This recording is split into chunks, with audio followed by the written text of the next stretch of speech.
کرتا ہوں اور ان کا شکریہ ادا کرتا ہوں کہ انہوں نے آج ایک بڑی امپورٹنٹ ہمارے لیے آج دن تھا اور انہوں نے یہ ثابت کیا کہ یہ پاکستان کے ساتھ کھڑے ہوئے ہیں۔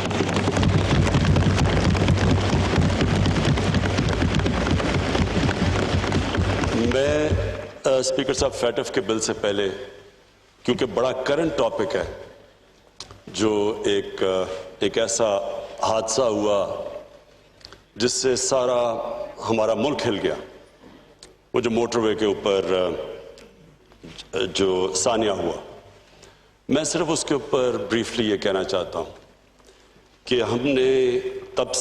جب سے یہ حادثہ ہوا ہم یہ سوچ رہے ہیں کہ اس کے لیے ایک بہترین لیجسلیشن پاس کی جائے کہ آگے سے صرف ہماری خواتین کو ہی نہ پروٹیکشن ملے، بچوں کو بھی جو چائلڈ ابیوز کے اندر بڑی بری طرح ان کی زندگیاں بھی تباہ ہوتی ہیں، ان کی فیملیز بھی تباہ ہوتی ہیں۔ یہ جو ریپ ہے اس کو اس طرح یہ دیکھیں کہ اس کی وجہ سے ایک انسان کی زندگی تباہ ہوتی ہے، دنیا میں بھی، باہر کے معاشروں میں بھی، لیکن ہمارے معاشرے میں جس طرح کی ہمارا کلچر ہے اس میں ان کی بھی زندگی تباہ، ان کی فیملیز بھی سفر کرتی ہیں۔ اور میں تو خاص طور پہ سوچ رہا تھا کہ ان بچوں کے اوپر کیا گزری ہوگی، یہ ساری زندگی کے لیے یہ ٹراما رہتا ہے۔ تو اس کے بعد ہم نے فیصلہ کیا کہ ہم 3 ٹیئر اس کے اوپر کام کریں۔ نمبر 1 تو پولیسنگ، رجسٹریشن، ساری جگہ دنیا کے اندر سیکس کرمنلز کی رجسٹریشن ہوتی ہے، سیکس آفینڈرز رجسٹرڈ ہوتے ہیں، ان کا ایک ڈیٹا بیس بنتا ہے، ان کو پھر فالو کیا جاتا ہے، کیونکہ دنیا کا تجربہ ہمیں یہ بتاتا ہے کہ جو سیکس آفینڈرز ہوتے ہیں وہ ریپیٹ آفینڈرز ہوتے ہیں۔ جس طرح یہ جو ایک ابھی بھاگا ہوا ہے جو عابد، اس سے پہلے بھی گینگ ریپ کی ہوئی ہے اور پھر سے جو بھی اس کو سزا دی تھی ظاہر ہے وہ عبرتناک نہیں تھی کیونکہ اس نے پھر سے کیا، اور یہ تو رپورٹ ہوا ہے سیکنڈ ٹائم۔ بیچ میں کتنے اس نے ایسے جرم کیے جو ان رپورٹڈ ہے، اور جتنا بھی ہم اس میں انویسٹیگیٹ کرتے ہیں تو ہمیں یہ پتہ چلتا ہے کہ یہ بڑا ایک چھوٹا سا نمبر رپورٹ ہوتا ہے، چائلڈ ابیوز میں بھی جدھر بچوں سے ظلم ہوتا ہے اور یہ ریپ کیسز میں بھی، کیونکہ ہم سب جانتے ہیں کہ وہ کس طرح کے ٹراما اور صدمہ سے گزرتے ہیں، بچے بھی اور جو خواتین بھی۔ تو اس کے اوپر ہم تیاری کر رہے ہیں ایک بل کی، لیجسلیشن کی، جس میں عبرتناک سزا ہو، خوف زدہ ہو لوگ، یہ کرتے ہوئے ان کو پتا ہو کہ کسی کی جب وہ زندگی تباہ کریں گے تو اس کے کانسیکوینسز ہیں۔ انشاءاللہ یہ بل تیار ہو رہا ہے، یہ آپ کے سامنے چند دنوں میں ہم پیش کریں گے، اور اس میں صرف یہی نہیں کہ عبرتناک سزا دینی چاہیے، اس کے اوپر بھی ڈسکس کر رہے ہیں،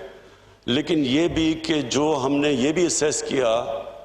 کہ یہ بھی جو حال اگر ہم پکڑ بھی لیں اور انشاءاللہ ایک تو پکڑ گیا دوسرے کو پکڑ بھی لیں گے، اس کے بعد بھی اس کو کنوکٹ کرنا آسان نہیں ہے، کیونکہ جس طرح کی ایویڈنس چاہیے عدالت کے اندر وہ بہت مشکل ہوتا ہے، کیونکہ ظاہر ہے جس طرح کی وہ ایویڈنس دینی ہو وٹنس باکس میں کھڑے ہو کے، وہ بہت مشکل ہوتا ہے۔ تو اس کے لیے بھی ہم پریپریشن کر رہے ہیں کہ پروٹیکشن آف وٹنس کی، کہ کیا ان کو سامنا نہ کرنا پڑے عدالت میں، تو اس کی بھی انشاءاللہ پوری ایک کمپریہنسو ایک لیجسلیشن لے کے آئیں گے۔ دوسرا جی، میں یہ جو فیٹف کی ساری لیجسلیشن اور یہ جو کہانی چلی ہے، میں صرف آج اپنے ملک کے سامنے، اپنی پارلیمنٹ کے سامنے، یہ جدھر جا بھی رہی ہے ہماری، یہ دیکھ بھی جو رہے ہیں پاکستان میں لوگ، دیکھیں جی، فیٹف کا ہمیں سب کو پتہ چلنا چاہیے کہ یہ فیٹف کوئی تحریک ہماری گورنمنٹ کی وجہ سے نہیں، ہم فیٹف کے گرے کے اندر آئے، گرے لسٹ کے اندر، یہ ہمیں وراثت میں ملا، انہیرٹ کیا ہم نے، اور سب کو یہ بھی پتہ ہونا چاہیے کہ اس کی بلیک لسٹنگ کا مطلب یہ کہ پاکستان کے اوپر سینکشنز لگ جاتی ہیں، ہماری فائنینس، ہم باہر کے فائنینسز سے ملک کٹ آف ہو جاتا ہے، اور وہ ملک جو پہلے مشکل حالات میں تھا اور جس کا سب سے بڑا پرابلم فورن ایکسچینج ریزروز تھے، فورن ایکسچینج ریزروز جب آپ اس سطح پہ ہوں جو ہمارے تھے آج سے 2 سال پہلے، اس کا مطلب یہ کہ سارا پریشر پڑتا ہے کرنسی کے اوپر، روپے کے اوپر، اور ہم سب جانتے ہیں کہ جیسے جیسے روپیہ گرتا ہے ساری امپورٹس مہنگی ہونی شروع ہو جاتی ہیں، جس کے اندر تیل، جس کے اندر تیل کی وجہ سے بجلی، جتنی بھی امپورٹس ہمیں چاہیے ہوتی ہیں ہماری انپٹس انڈسٹری کے لیے، یعنی ساری چیزیں جب پیٹرول، ڈیزل، بجلی، یہ جب سب مہنگی ہوتی ہے، ٹرانسپورٹ مہنگی، تو آخر میں مہنگائی سے غربت بڑھتی ہے۔ تو ایک قوم نکل رہی ہے، اور اللہ کا شکر ہے، اللہ کا لاکھ لاکھ شکر ہے کہ جس طرح کووڈ میں سے پاکستان نکلا، کوئی یہ امید نہیں رکھ رہا تھا کہ اس طرح ہم نکلیں گے، کیونکہ سب کو خوف تھا کہ جب ایک ملک لاک ڈاؤن میں چلا جاتا ہے، اس کی اکانومی بند ہو جاتی ہے، تو ہم نے دیکھ لیا کہ ہندوستان میں ان کی 24% ان کا جی ڈی پی نیچے گیا ہے کووڈ کی وجہ سے۔ تو ہم تو پہلے مشکل میں تھے، تو اگر ہمارے پہ اگر ہم اسی طرح کا ہماری اکانومی کے اوپر پریشر پڑتا تو آج پاکستان میں تو بہت برے حالات ہونے تھے۔ تو اللہ کا کرم ہے ان حالات سے نکلے، آج ہماری اکانومی پک کر رہی ہے، اور ہم دنیا مثال دے رہی ہے، WHO پاکستان کی مثال دے رہا ہے کہ پاکستان سے سیکھو کووڈ میں کس طرح آپ نکلے ہیں۔ تو میں تو آج یہ امید لگا رہا تھا کہ ہماری اپوزیشن جو آئے گی وہ ہماری تعریفیں کرے گی، ہمیں شکریہ ادا کرے گی کہ جس طرح ہم نے اس مشکل وقت سے نکلے ہیں۔ میں تو سمجھ رہا تھا کہ وہ، کیونکہ ان کو فکر ہو، دیکھیں نا، ڈیموکریسی کے اندر ایک ڈیموکریٹک اپوزیشن کا بہت بڑا رول ہوتا ہے، کیونکہ یہ پبلک ریپرزینٹ کرتے ہیں، یہ پبلک کے مفادات کی حفاظت کرتے ہیں۔ اس لیے ہم کہتے ہیں نا، پارلیمنٹ کا ایک خاص رتبہ ہے دنیا میں، رتبہ اس لیے ہے کہ ہم عوام کے انٹرسٹ کی حفاظت کرتے ہیں، اس لیے ہمارے پاس ہمیں ایک سٹیٹس ملتا ہے، اس لیے ہمارے کئی جگہ ہمیں VIP کی طرح ٹریٹ کرتے ہیں، کیونکہ لوگ سمجھتے ہیں ہم ان کے انٹرسٹ کو پروٹیکٹ کرتے ہیں۔ تو یہ جو جس طرح پاکستان نکلا ہے، اور اگر ورلڈ ہیلتھ آرگنائزیشن کہہ رہی ہے دنیا کو کہ پاکستان سے سیکھو، جس طرح پاکستان نکلا ہے کہ ہم نے اپنے لوگوں کو بھی بچا لیا۔ اللہ کا شکر ہے، ہندوستان سے آپ دیکھیں تو ان کے تو کیسز ابھی اوپر جا رہے ہیں، تو ہم نے تو ہمارے تو کیسز بھی ہمارے کنٹرول ہو گئے۔ اللہ کا شکر ہے کہ آج پاکستان کے اندر ہمارے ہسپتال پریشر میں نہیں ہیں، کیسز بھی نیچے جا رہے ہیں، اور ہم نے اپنی اکانومی بھی بچا لی۔ لیکن میں نے آج اپوزیشن کا جب رویہ دیکھا تو مجھے جو میرے دل میں خدشہ تھا، جو میرے ان کے اوپر میرے ویوز ہیں، سب اپوزیشن پہ نہیں، ان کے جو لیڈرز ہیں، وہ کنفرم ہو گئے۔ آج وہ کنفرم تب بھی ہو گئے جس طرح انہوں نے فیٹف کی لیجسلیشن کو اپروچ کیا، کیونکہ فیٹف کا بلیک لسٹ میں جانا مطلب اکنامک سینکشنز،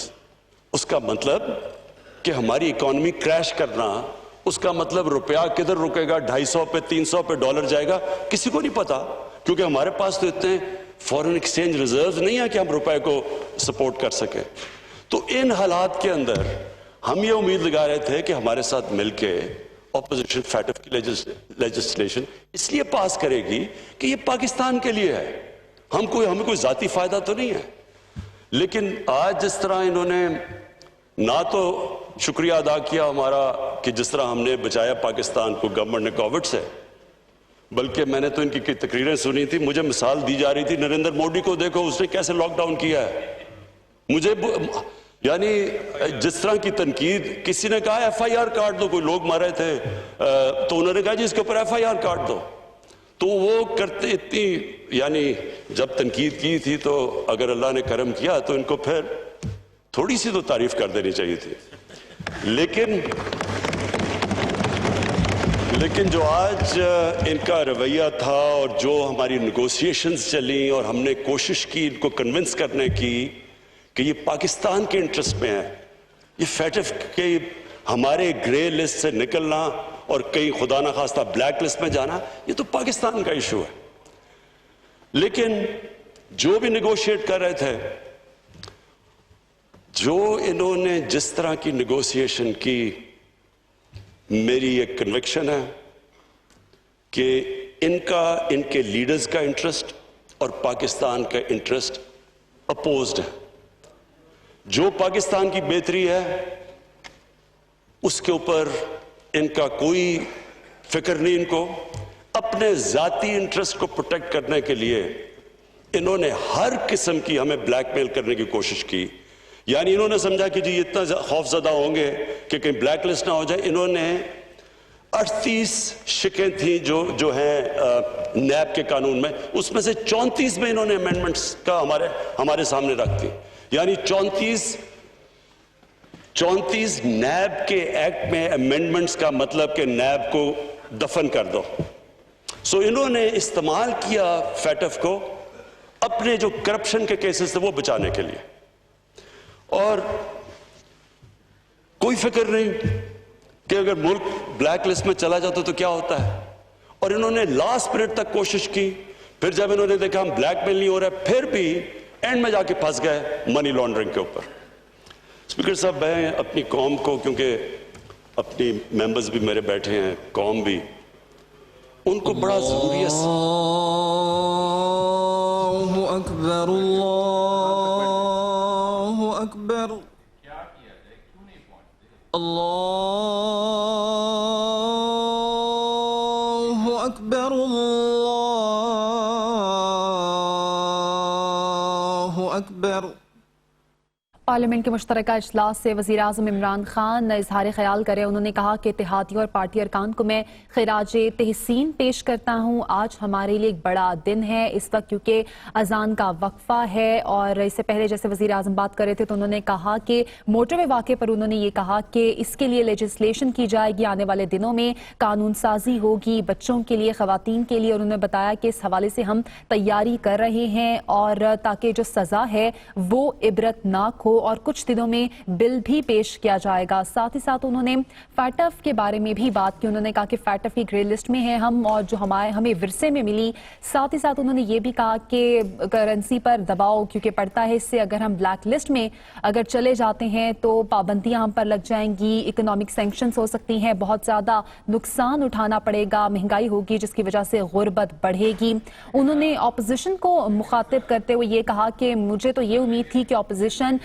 کووڈ-19 پر جو ہم نے پالیسی اپنائی یا جو اقدامات کیے، جیسے WHO نے ان کو سراہا اور ہماری مثال دی گئی، تو مجھے بھی امید تھی کہ اس پر ہمیں سراہا جائے گا، ہماری تعریف کی جائے گی، لیکن ایسا نہیں ہوا. انہوں نے یہ بھی کہا کہ جو رویہ رہا وہ نہایت ہی افسوسناک ہے فیٹف کی قانون سازی پر اپوزیشن کا. اور انہوں نے یہ بھی کہا کہ ہمیں بلیک میل کیا گیا فیٹف کے اس تمام تر معاملے پر، اور اپوزیشن کے جو لیڈرز ہیں ان کی جانب سے ہمیں بلیک میل کیا گیا تاکہ وہ اپنے ذاتی مفادات کو حاصل کر سکیں. انہوں نے یہ بھی کہا کہ جو ان کے اپنے مفادات ہیں وہ قومی مفادات سے بہت الگ ہیں.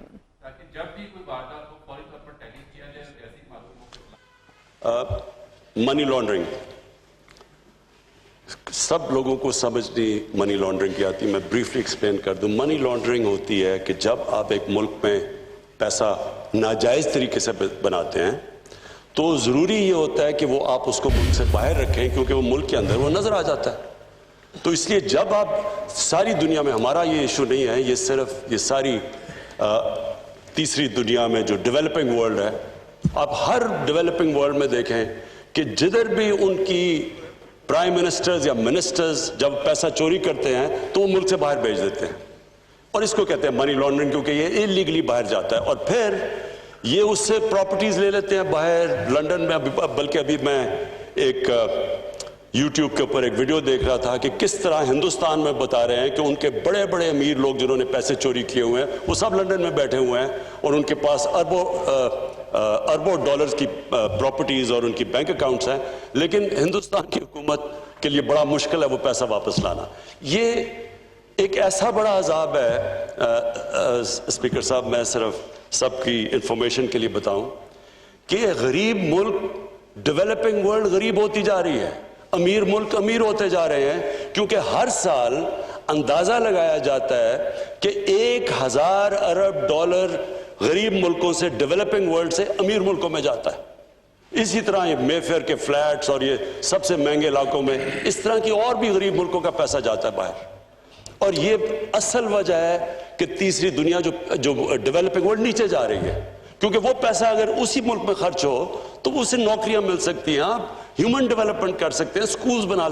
ہسپتال بنا سکتے ہیں. وہ جب پیسہ باہر چلا جاتا ہے تو باہر تو ان کے لیے نوکریاں مل جاتی ہیں اور وہ ادھر امپلائمنٹ بھی مل جاتی ہے اور ان کی دولت بھی بڑھ جاتی ہے اور ان کے فورن ایکسچینج ریزرو بھی بڑھ جاتے ہیں. لیکن اس ملک میں ایک تو وہ پیسہ باہر چلا جاتا ہے, دوسرا یہ ڈالرز لے کے پیسہ باہر بھیجتے ہیں. یہ جو ٹی کا سارا کیس ہے یہ ہے کیا, یہاں سے حوالہ ہنڈی سے پیسہ باہر بھیجا, جس کی ضرورت پڑی وہ ٹی سے منگوا لی اور انہوں نے کہا جی کہ نو کوسچنز آج کیونکہ ہمیں ریمیٹنسز آئی ہیں. یہ پورا ایک ریکٹ ہے منی لانڈرنگ کا. اور اس ملک میں جو اگر ہمارے روپے پہ پریشر پڑتا ہے, جو میں کہہ بیٹھا ہوں, جب روپے پہ پریشر پڑتا ہے مہنگائی آ جاتی ہے, غربت بڑھتی ہے. تو جب آپ اپنے ڈالرز یہاں سے ڈالر لے کے باہر بھیجتے ہیں تو وہ دوسرا نقصان پہنچاتے ہیں ہمارے ملک کو, کہ ڈالرز کی جب کمی ہوتی ہے تو روپے پہ پریشر پڑتا ہے. اب اس کے اوپر آخر میں یہ جا کے پھنس گئے کہ جناب منی لانڈرنگ کو نکال دو نیب کے قانون سے. اگر ان کو کوئی ڈر نہیں ہے, اگر انہوں نے منی لانڈرنگ نہیں کی تو ان کو فکر کیا چیز ہے, ہمیں کیوں نہیں ڈر لگا ہوا؟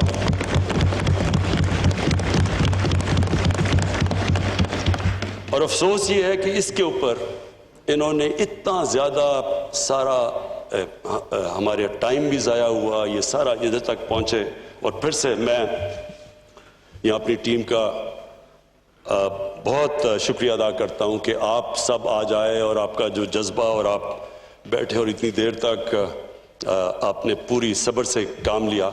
لیکن یہ اتنا امپورٹنٹ تھا کہ ہم یہ لیجسلیشن پاس کریں, فیٹف کے لیے نہیں, منی لانڈرنگ کے لیے. منی لانڈرنگ اس ملک کو, اگر ہمیں جو اسٹیٹ ڈپارٹمنٹ امریکہ کی ایک رپورٹ ہے کہ ہر سال پاکستان سے 10 ارب ڈالر کی منی لانڈرنگ ہوتی ہے, تو 10 ارب ڈالر کی منی لانڈرنگ, یہ دیکھ لیں کہ ہم نے IMF سے جو قرضہ لیا ہے وہ 6 ارب ڈالر کا لیا ہے اور اس کی ہمیں ساری کنڈیشنز ماننی پڑتی ہیں. تو یہ سوچ لیں کہ 10 ارب ڈالر کی اگر ہم منی لانڈرنگ ہی روک لیں تو ہمیں قرضے لینے نہ پڑتا IMF سے, کیونکہ ہمارے پاس ہمارے ریزروز کم تھے. اس لیے اسپیکر صاحب یہ بڑا امپورٹنٹ تھا, یہ اس ملک کی فیوچر کے لیے بڑا امپورٹنٹ ہے. اور ہماری یہ بھی بدقسمتی ہے کہ جو ہماری رولنگ ایلیٹ, جو ہمارے صاحب اقتدار رہے ہیں, وہ صاحب اقتدار جب یہ پیسہ باہر جا رہا تھا کسی نے کوشش نہیں کی روکنے کی. کسی نے یہ کوشش نہیں کہ باہر ان کے پراپرٹیز اتنی بڑی بڑی باہر ہیں, کسی نے نہیں پوچھا کہ کدھر سے پیسہ گیا ہے. انہوں نے مجھے عدالت میں, جب مجھے پولیٹیکلی وکٹمائز کر کے یہ جب عدالت میں مجھے لے کے گئے, کیونکہ پولیٹیکل وکٹمائزیشن تھی, کیونکہ میرا تو فلیٹ 2002 کا ڈکلیئر تھا, لیکن 2016 میں اس لیے لے کے گئے کیونکہ میں نے ان کا پیناما کا کیس اٹھایا ہوا تھا. تو پیناما کا جب کیس اٹھایا تھا اس میں پھر مجھے پریشرائز کرنے کے لیے عدالت میں لے گئے. تو اسپیکر صاحب, اگر میں جو پبلک آفس ہولڈر نہیں تھا, ایکسپورٹس مین تھا, میں اگر 40 سال پرانے کانٹریکٹس دکھا سکتا ہوں, میں اپنی ساری منی ٹریل دے سکتا ہوں پاکستان میں پیسہ لانے کے لیے, یہ ایک ڈاکیومنٹ نہیں دے سکتے کہ پیسہ باہر کیسے گیا ہے. یہ بتا سکتے ہیں کہ ہائیڈ پارک, کیونکہ میں لنڈن, میری بڑی زندگی گزری ہے, 1 ہائیڈ پارک لنڈن کا تقریباً سب سے مہنگا پراپرٹی ہے. مے فیئر دنیا میں مہنگا ترین شہر ہے لنڈن, اور مے فیئر لنڈن کا مہنگا ترین علاقہ ہے. ادھر ان کے پاس اتنی پراپرٹیز, کدھر سے آیا پیسہ؟ یہ کوئی ڈاکیومنٹ بتا دیں کہ پیسہ باہر کدھر گیا. دوسری طرف آصف زرداری کی پراپرٹیز کی لسٹ ہے, اپنے نام پہ نہیں لیے ہوئے. ایک نیو یارک میں فلیٹ غلطی سے اپنے نام پہ لے لیا جو ایک کیس چل رہا ہے, باقی تو اپنے نام پہ نہیں. یہ کدھر سے پیسہ آیا؟ تو جب ایک ملک کی جو سربراہ جب وہ پیسہ چوری کر کے باہر لے کے جاتے ہیں اور ڈالرز میں باہر لے کے جاتے ہیں, دبئی میں ان کی پراپرٹیز ہے, وہ یہاں سے کنورٹ کرتے ہیں, روپے کو ڈالر میں باہر لے جاتے ہیں. تو جب وہ لے کے جاتے ہیں, وہ 2 چیزیں ان کو کرنی پڑتی ہے. پاکستان کے ادارے پہلے تباہ کرتے ہیں. پہلے نیب میں انہوں نے مل کے اپنا آدمی رکھوایا,